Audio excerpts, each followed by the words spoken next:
President. Ano pa ba yan? Nag-discuss ba kami ng political?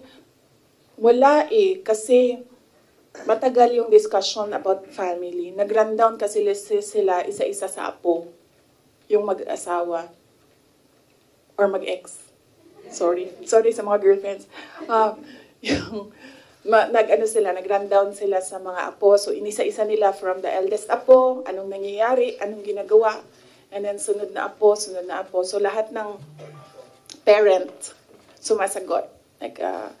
PZD answered para sa mga anak niya, and then Baste answered para sa mga anak niya, and then ako I answered para sa mga anak ko. So yun yung nangyari. So medyo mahaba yung discussion kasi marami silang tanong regarding sa mga apo nila.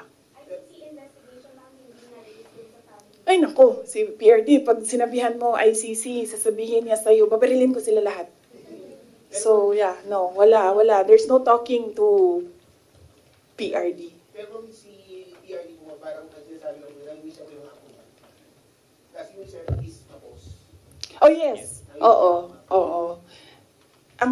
Ang lagi lang kasi nasa kanya is yung mga anak ni Baste, ni Mayor Baste.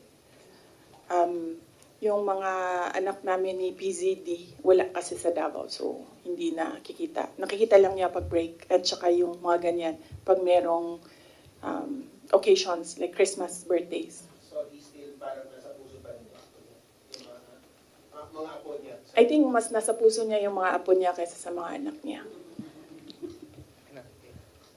Okay? Are you guys satisfied? Thank you.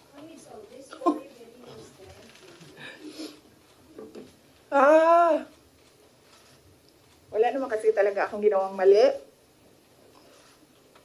Pero kung sa tingin nila meron man, dalhin nila kung saan, dalhin nila sa impeachment, dalhin nila sa korte, sasagutin namin.